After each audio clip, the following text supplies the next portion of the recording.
ఆయన సన్నిధిలో నీ యొక్క గుండెలోని భారం వెళ్ళిపోతుంది, నెమ్మది సమాధానం అనేది నీ యొక్క హృదయంలోనికి వస్తుంది. కనుకనే శాంతి సమాధానం కొరకు ప్రభు పాదాల దగ్గర మనం గడపాలి. దాని కొరకు ఆత్రపడాలి, త్వరపడాలి. మనము గుండెను మోస్తం లేదు, మనల్ని గుండె మోస్తుంది.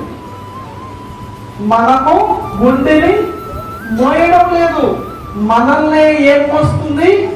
గుండె మోస్తుంది.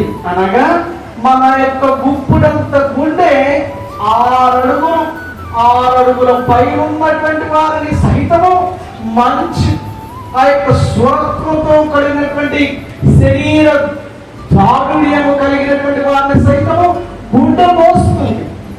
ఒకవేళ ఈ గుండె ఆగిందనుకోండి, ఎంత శూరుడైనా అక్కడ ఏమైపోతాడు?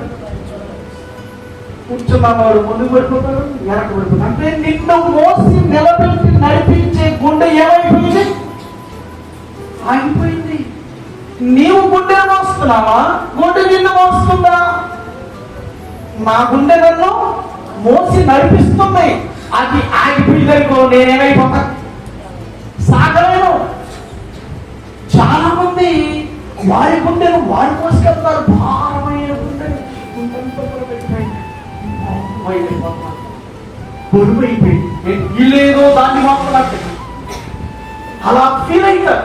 అంటే దీనిలో అనేకమైనటువంటి ఐక విచారాలు, నానా విధాలైన ఒత్తిడులు, నానా విధాలైనటువంటి ఆయాసాలు దీనిలో పెట్టుకుని దీన్ని గుప్పుడంత దాన్ని అంత చేస్తారు. దీన్ని కొండ